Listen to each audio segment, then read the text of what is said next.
frumoasă care a dorit să le fie ca și părinți spirituali. E vorba de nașii noștri, în aplauze dumneavoastră să invităm mai pe ringul de dans.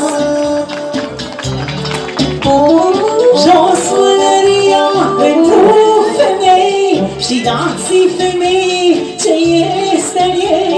În mintea și sufletul tău e tot ce vrei.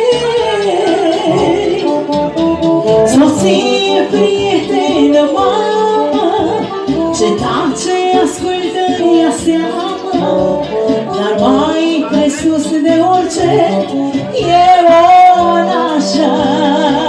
Să trăiască nașa!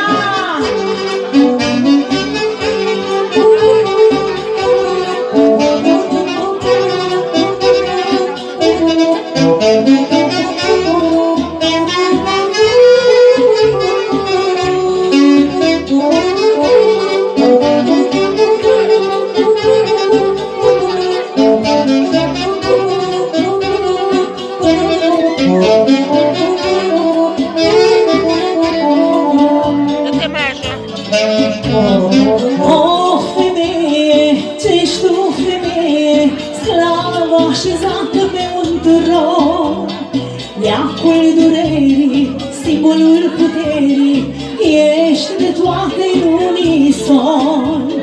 O femeie, ce ești tu, femeie, sclavă așezată pe un tron, leacul durerii, simbolul puterii, ești de toate în unison. Jos mâneria pentru femei și dați-i femei ce este în ei. În mintea și sufletul tău e tot ce vrei. Soție, prietenă, mamă, ce tace, ascultă, ia seama. Dar mai presus de orice